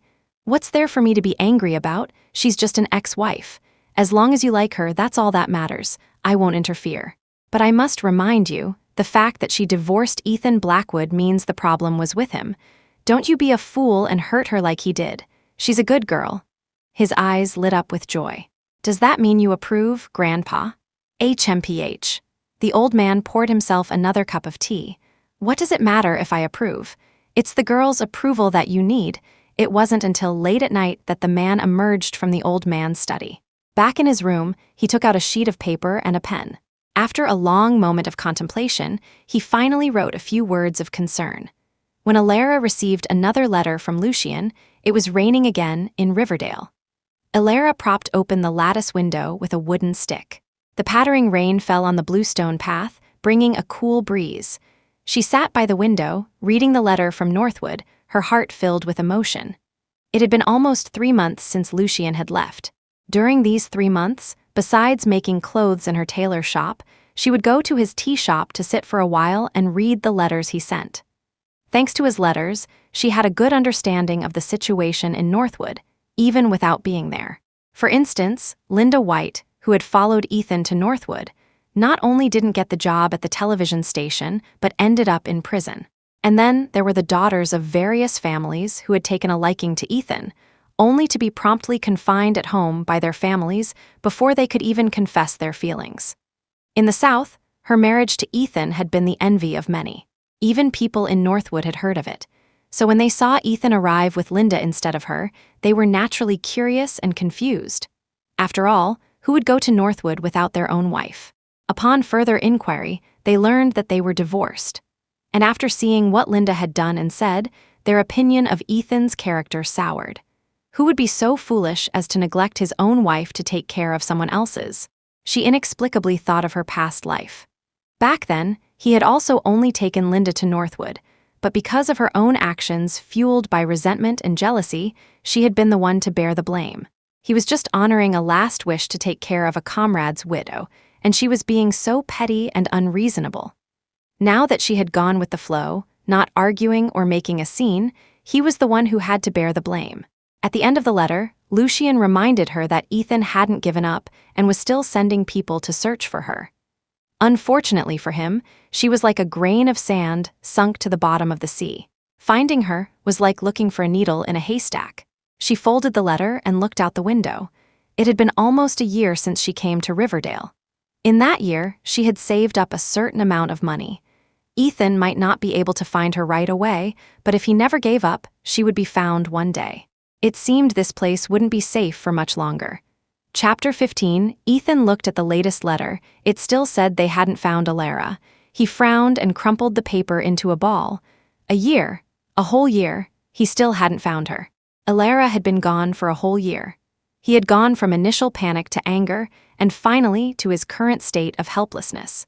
When he first started taking care of Linda, he had told people he had no other intentions toward her. Even when he had repeatedly chosen to save Linda first, it was only because of his comrade's last wish. But not only did she not believe him, she had secretly filed for a unilateral divorce. In the man's memory, she had always been gentle and understanding, but on this one matter, she was hopelessly confused. The more he thought about it, the more agitated he became. Finally, he took a deep breath and picked up the phone again. Continue to send people to search. We must find her. Alara paid no mind to the fact that Ethan was desperately looking for her. She just looked at the person in front of her with joy. What are you doing back? Lucian brought his luggage inside, his eyes filled with a warm light as he looked at her. I was in a hurry to see someone. She was no longer an innocent girl with no experience in love. 5 years of marriage were enough for her to understand the meaning behind his words. Even if she didn't understand, the affectionate look in his eyes was impossible to hide. But after a failed marriage, she didn't have the energy to start a new relationship. The woman tried to brush off the topic, but the man grabbed her hand, his eyes filled with seriousness. Alara, I can't hide my feelings for you anymore. From the first moment I saw you, I couldn't see anyone else. This past year has been enough for me to be sure of my love for you. I know how Ethan hurt you, but I'm not him, and I won't become him. So, can you give me a chance to pursue you? His heartfelt confession made her blush, and she stammered, unable to speak. After a long while, she finally looked up at him. You know I've had a failed relationship. I'm not sure if I can accept a new one. If you really want to pursue me, it might take a long time, and the result might not be what you hope for. So, it's okay, I can wait. The next moment, she was pulled into a tight embrace, the clean, woody scent of him surrounding her. She stood stunned for a long moment before finally raising her hands to hug him back. After they confessed their feelings for each other, their lives changed slightly. The day they officially became engaged, Alara set off for Northwood once again. The day she officially started dating Lucian, she knew she would one day come to Northwood and one day see Ethan again. At first, Lucian didn't want her to come to Northwood. Meeting Ethan again would not be a pleasant experience, but she knew that with her current status, she couldn't hide forever. So she still chose to board the train to Northwood. The Caldwell family held another banquet, this time for Lucian and his fiancée. Ethan knew before he arrived that Lucian had always been indifferent to women. The number of people who pursued him was like a river of carp crossing a stream. But no one had ever captured Lucian's heart, so he was a little curious about his fiancée. But that curiosity turned to resentment and anger when he saw Alara. The wine glass in his hand instantly fell to the floor. The man stared intently at the woman on the stage. He had searched for her for 2 whole years, thought of her for 2 whole years, and scoured the country without finding her. And in the end, she had become Lucian Caldwell's fiancée. Chapter 16 Anger drove him forward. Just as he was about to grab the woman on the stage, Lucian stepped in front of her. Commander Blackwood, do you have a problem with my fiancée? What fiancée? That's my wife. As soon as he said this, the crowd remembered the relationship between them. But this time, the person being talked about was Ethan. Looking at the man's ugly expression, Alara felt an inexplicable pang of pain in her heart. In her past life, she had waited 5 years before he finally remembered her and brought her to Northwood. Seeing the two of them standing side by side on the stage, she could no longer contain her anger and rushed forward to slap Linda's face. That's my husband. The scene then was just like it was now. The crowd pointed fingers at her, and even Ethan looked at her with a cold expression. But he didn't try to stop it. Ethan Blackwood, are you insane? We've been divorced for a long time. If you're looking for a wife, it should be Linda. The man's face instantly turned pale. He looked at the woman before him in disbelief, unable to imagine that the person who had once loved him so desperately would say such things. Elara Vance, seeing that another scene was about to erupt, Lucian raised his hand to have Ethan thrown out, but the woman beside him stopped him. Let me talk to him alone. She had left in such a hurry back then. There were some things that had been left unsaid for 2 years, and it was time to make them clear. In the garden, she looked at the man before her eyes filled with a distance and coldness that mirrored the way he had looked at her in her past life. It was only now that she noticed Ethan looked more haggard than before, but no matter how wretched he looked, she no longer cared. Do you know why I divorced you? From the moment he brought Linda home, no. From the moment he held Linda in the morning hall, a crack had appeared in their marriage. Every time he left her to go to Linda, she would have nightmares all night. Coupled with his ambiguous words and Linda's provocations, she had died full of resentment in her previous life. In this life, although he had explained himself when problems arose, he still sided with Linda. Was it because of responsibility? No, he was just using responsibility as an excuse to cover up his own infidelity. If he truly didn't like Linda, he shouldn't have personally helped her from the very beginning. There were so many people who could have gone, yet he insisted on going himself. If he truly didn't like Linda, he shouldn't have chosen to abandon her every time they encountered difficulties. She was his wife of 5 years. If he truly didn't like Linda, he wouldn't have used her future to benefit Linda. There were many ways to repay a debt of gratitude, yet he chose to sacrifice her future. Perhaps he had developed feelings for Linda the moment he held her, but in his eyes, Linda was just a light porridge, something nice to have occasionally. The main course would always be a home-cooked meal like her. The reason he was so indifferent to her in the last life was because he was sure she couldn't leave him. Even if he got tired of Linda one day, there would still be someone who loved him desperately waiting at home. But in this life, without her unreasonable behavior as a contrast, Linda's obedience had also become unreasonable. Aren't all cheating men like this, eating from the bowl while looking at the pot? But how could a man like him admit he was cheating? He was just acting out of responsibility. But who takes care of a woman to the point where everyone around them thinks she's his wife? Ethan Blackwood, from the moment you held Linda in the morning hall, our marriage was cracked. There are many ways to repay a debt, but you chose to sacrifice my future. Every time she had a problem, you could have sent someone else to see her. The doctors, the police, the rescue workers, any of them were more professional than you, but you always had to do it yourself. Chapter 17. Your kindness to her surpassed even that shown to me, your ex-wife. Do you know what people outside were saying? They all thought you were her husband. How ridiculous. That time with the soup, if you truly loved me, you should have recognized from the start that the person in the bed wasn't me, not waited until Linda moaned for you to realize it. If you truly cared, you would have investigated it, not just casually asked me a few questions and then forgotten about it. And the earthquake, the incident on the train. Your reflex to abandon me to save her, what is that if not love? Don't use responsibility as an excuse. Which of the things you did for her was within the scope of responsibility? Perhaps from venting the grievances of 2 lifetimes, Elara couldn't stop crying. The man's eyes filled with pain. He instinctively wanted to step forward and wipe away her tears, but she sidestepped him. Tears blurred her vision, making it impossible to see the man's face clearly, but she still said, word for word, Ethan Blackwood, if I could, I would wish I had never met you in this life. Including the last life. If she had never met him from the beginning, it would have been better. She wouldn't have suffered so much after getting married, and she wouldn't have died so miserably. Looking at her tear-streaked face, his heart felt as if it were being squeezed by something, the pain unbearable. His hand on the railing tightened so much that his knuckles turned white.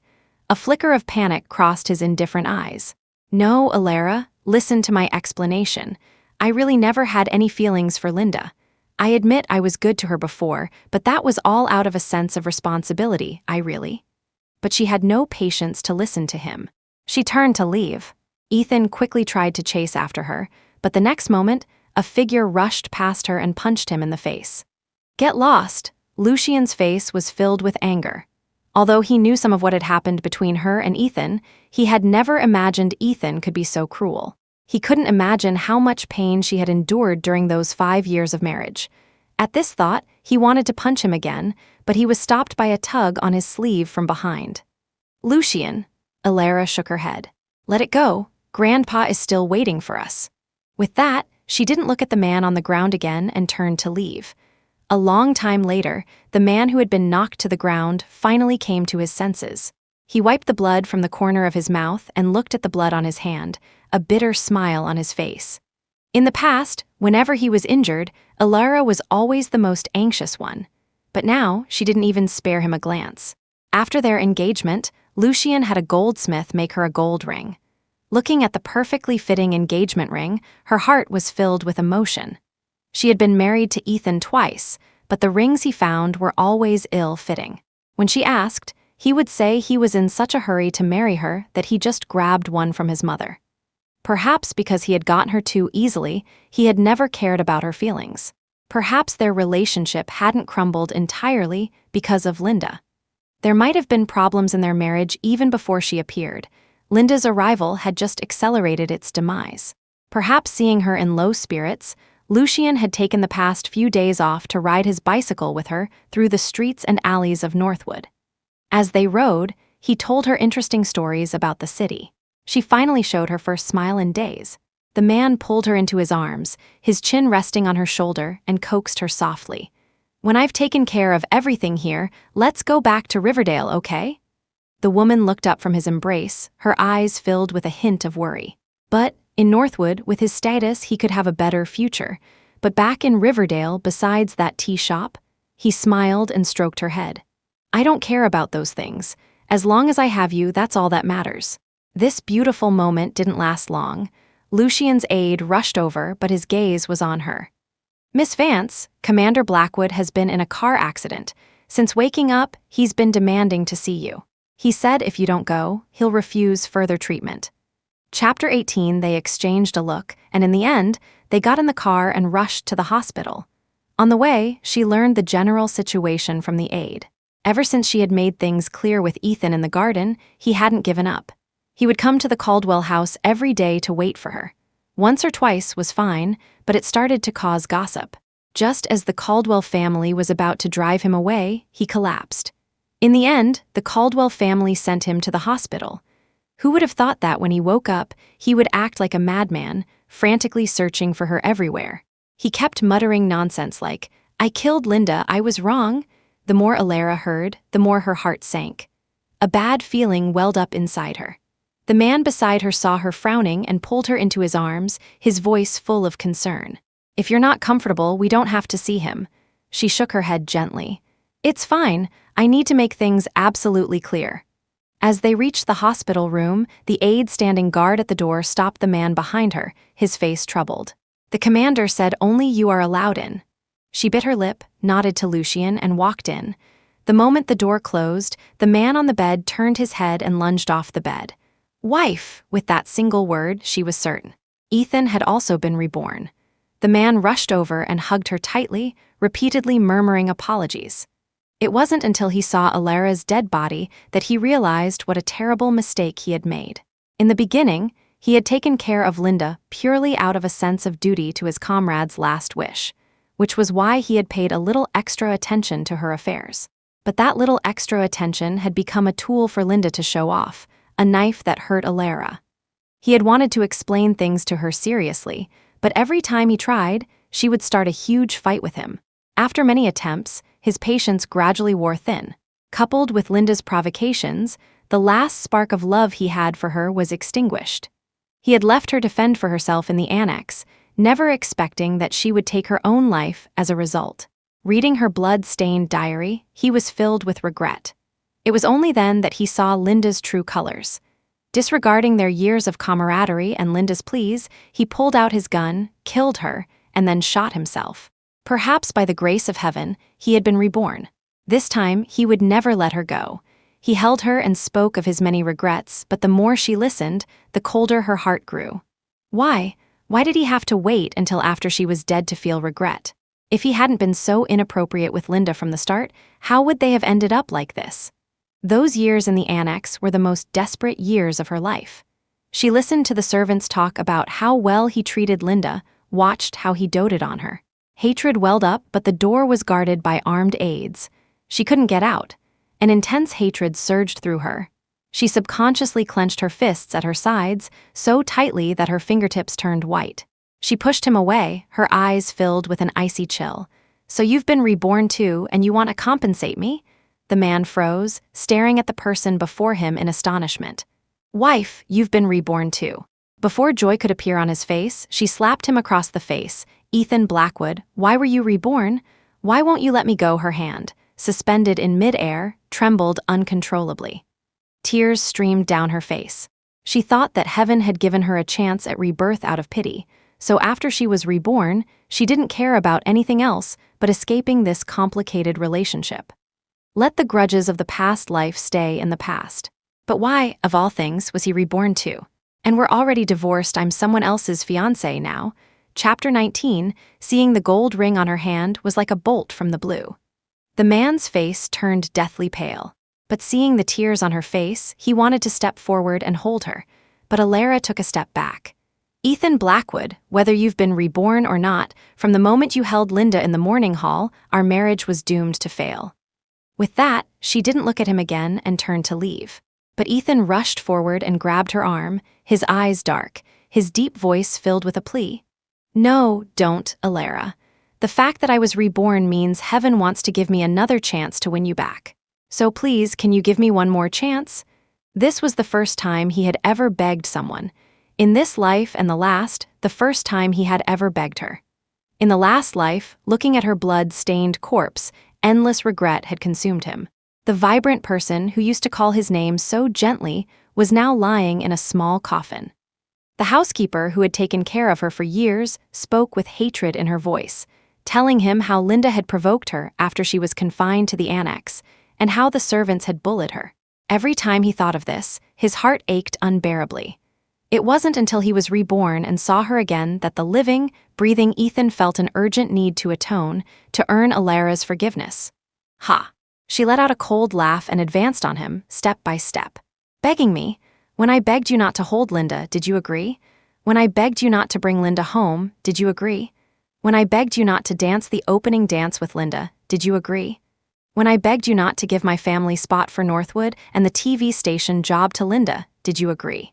When I begged you to come see me after the earthquake, when I wrote to you begging you to bring me to Northwood, when I begged you not to lock me in the annex, did you agree then?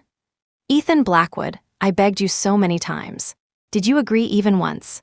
One question after another, her voice grew sharper and sharper. Only when she had backed him into a corner with nowhere to retreat did she steady herself. Seeing his face grow paler and paler, Alara clenched her fists and spoke again, her voice still devoid of warmth. "Ethan Blackwood, from now on, let's never see each other again. Your repeated appearances only make me feel disgusted and hate you even more." With that, she turned and walked out of the room, slamming the door with all her might. A wave of powerlessness washed over him. The man staggered a few steps and fell to the floor, his face pale, a sharp, stabbing pain in his chest. The argument inside grew more intense, but through the thick door, it was impossible to make out what they were saying. Lucian, standing at the door, was about to rush in when the door was suddenly thrown open and then slammed shut by the woman. Seeing her face covered in tears, his eyes flashed with pain, and he quickly pulled her into his arms. "Alara," the woman hugged him back, sobbing. "Lucian, can you take me home?" It was unclear what they had argued about, but after returning from the hospital, Alara fell ill. Seeing her refuse to talk about it, he didn't ask. He just canceled all his appointments and stayed home to take care of her. After feeding her the last spoonful of porridge, Lucian handed the bowl to the housekeeper and said, "Alara, Ethan heard you were sick and sent some things over. Do you? Throw them out." Before he could finish, she closed her eyes. Whether it was because Ethan had been reborn or for some other reason, even after she had spoken to him so harshly, he still hadn't given up on her. This time, he didn't try to block her path at the Caldwell house, but sent people to deliver various things to her every day. Unfortunately, these things never even reached her eyes before they were thrown into the trash by the housekeeper. Chapter 20, after half a month of recuperation, Alara was finally able to get out of bed. Just then, Lucian received an invitation from a friend to watch fireworks by the river. When they got out of the car, she saw Ethan approaching from the other side. The moment he saw her, Ethan's gloomy eyes lit up, but she didn't even look at him, taking Lucian's arm and walking towards the other side of the river. Fireworks bloomed in the sky, one after another, drawing gasps of awe from the crowd. But just as they were engrossed in the fireworks, an accident happened. Someone suddenly shouted, "Stop, thief!" The crowd instantly descended into chaos. Lucian quickly pulled her into his arms, dodging the frantic people as he made his way out. Just then, a sharp cry came from behind. "Watch out!" It was followed by the sound of a knife piercing flesh. Elara whipped her head around, but before she could see what was happening, a warm, large hand covered her eyes. "Don't look." Her world went dark. She could only hear the screams around her. Someone's been stabbed to save her. Ethan had thrown himself behind her, using his own body to block the thief's knife.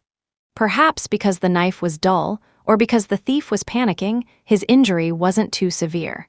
He had thought that after saving Elara, she would, out of decency, come to visit him in the hospital. Then he could act pitiful, say a few words, and she would surely soften. But he was discharged from the hospital, and she never once appeared.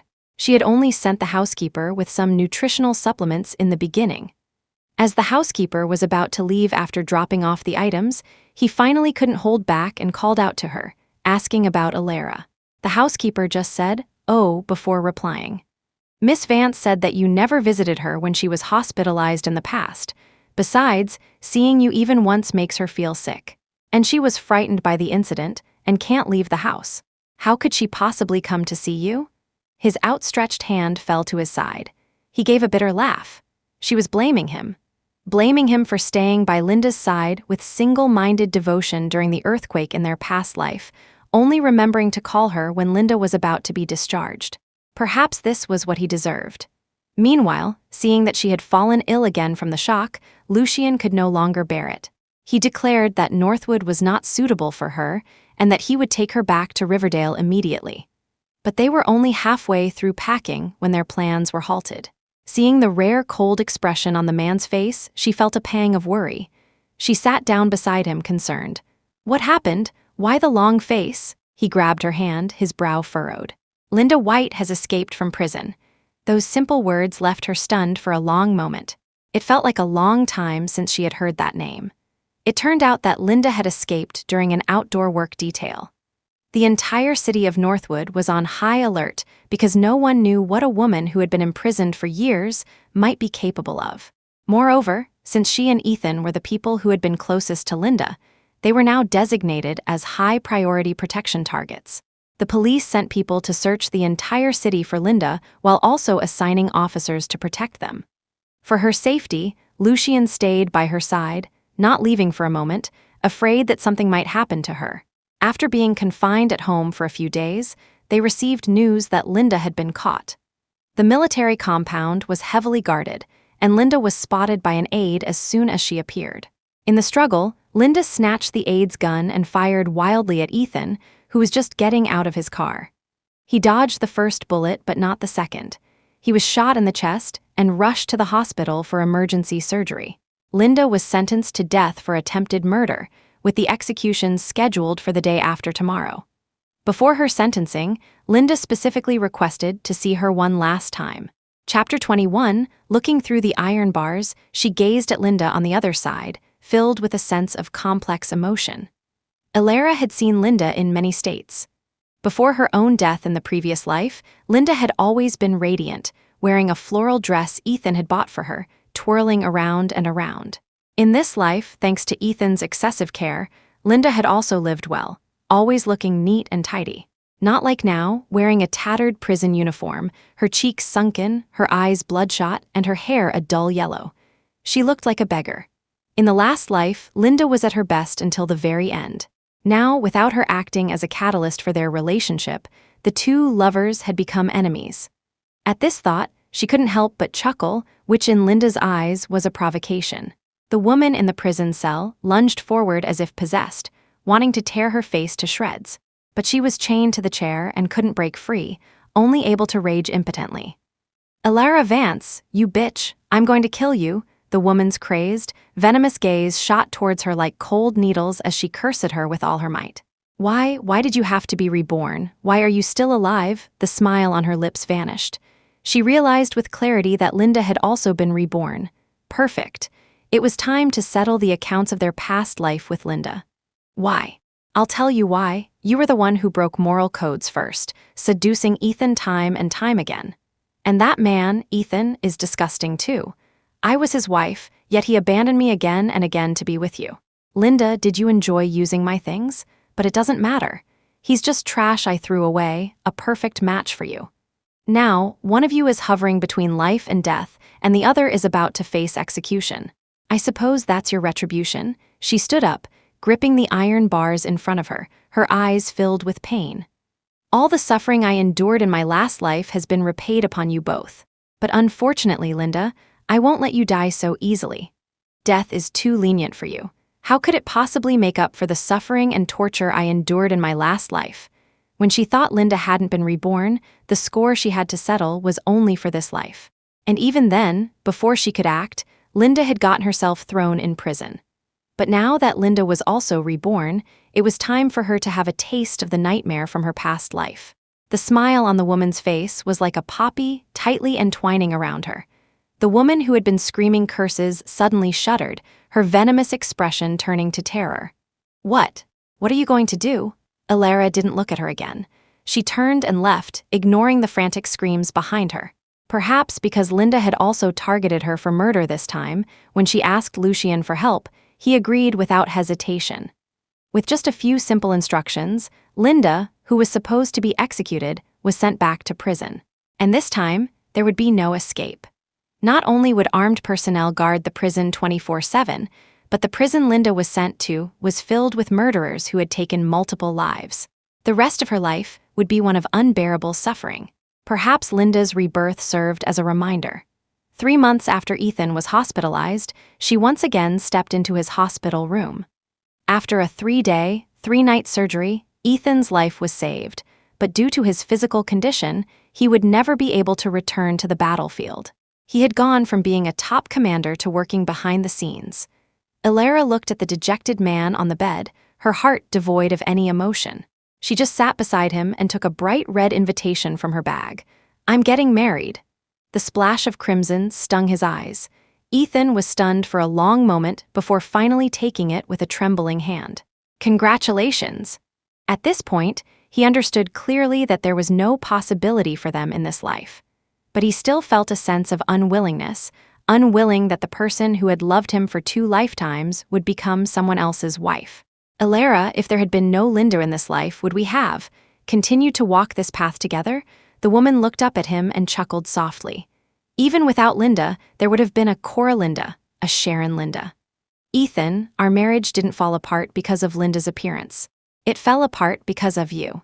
Any pitiful crying woman who threw herself into your arms would have elicited your pity, which would eventually turn into love. What's more, this woman was entrusted to you by your comrade before he died. He just asked you to take care of her, but where did you take care of her to? And you still haven't figured out the difference between responsibility and love, yet you repeatedly use responsibility as an excuse to abandon me for Linda. Chapter 22, I'll say it again.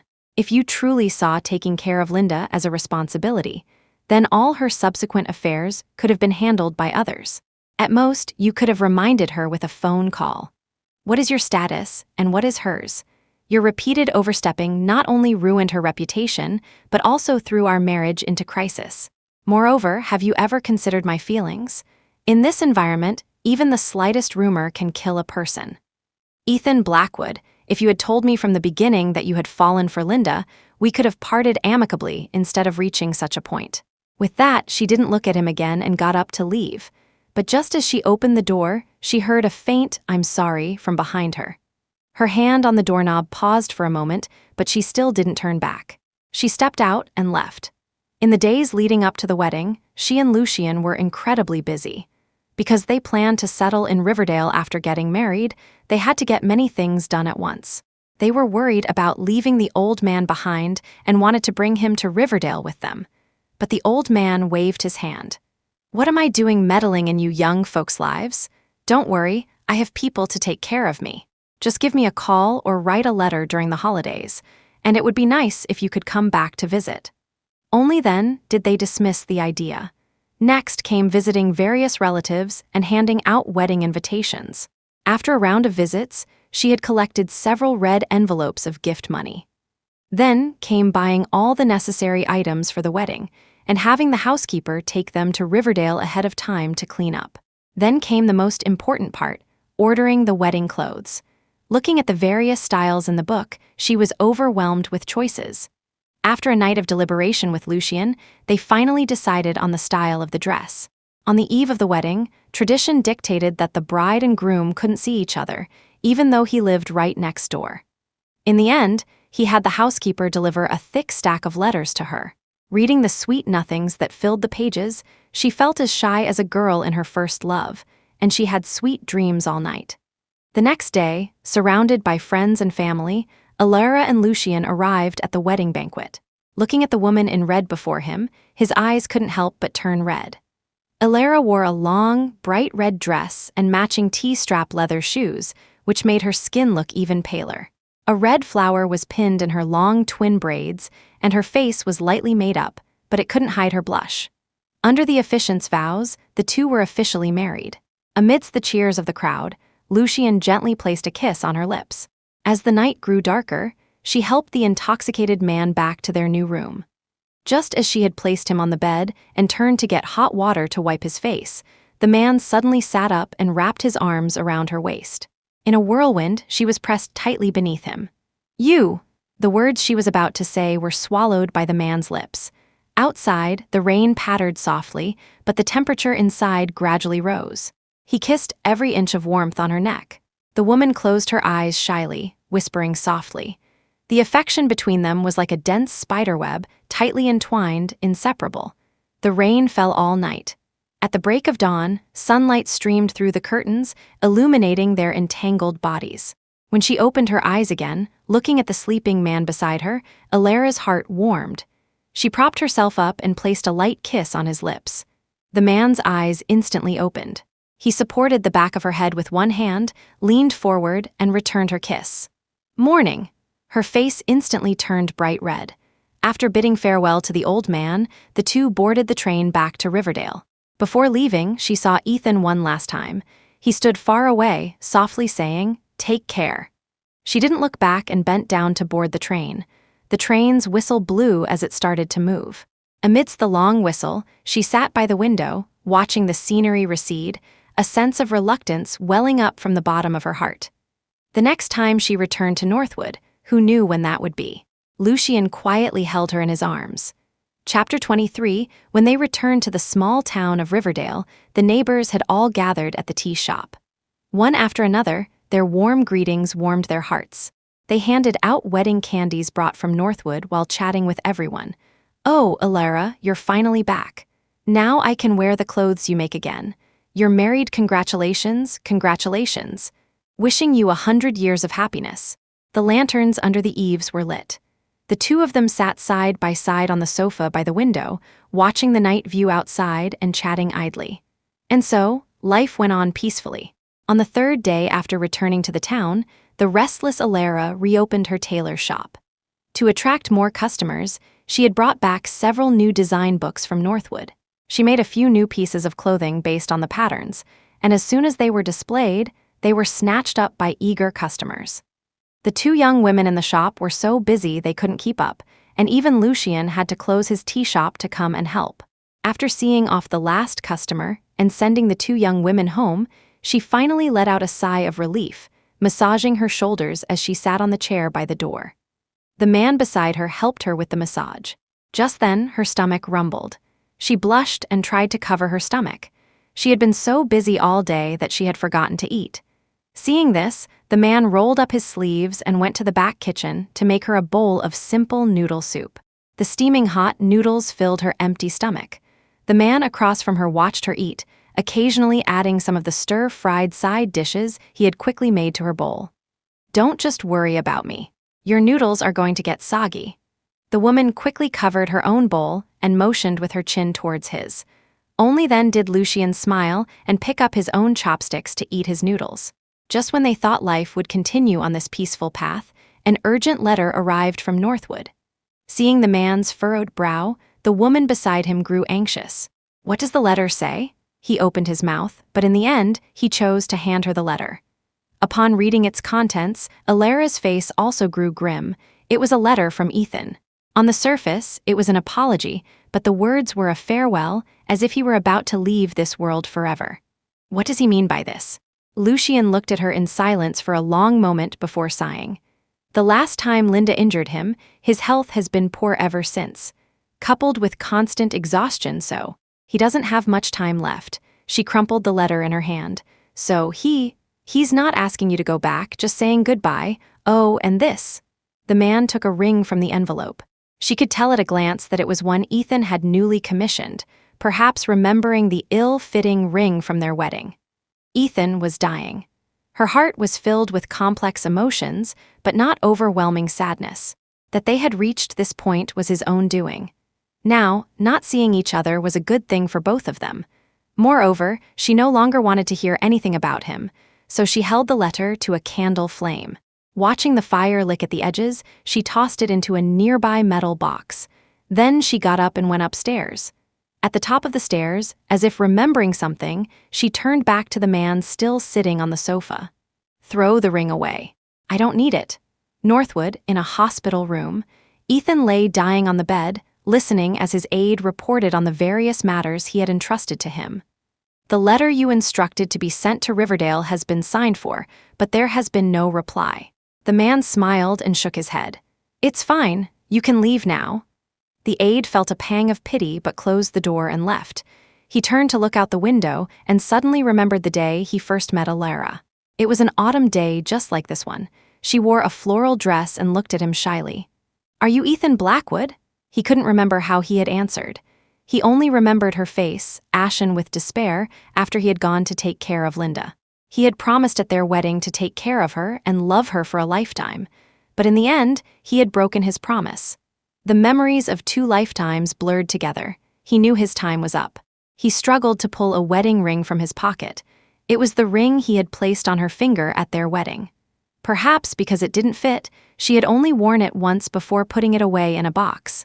Just like their marriage. He had betrayed her once, and she had never looked back. Finally, he murmured to himself, Alara, I'm sorry. In the next life, don't meet me again. The next moment, his hand fell limp, and the ring slipped from his grasp, clattering to the floor.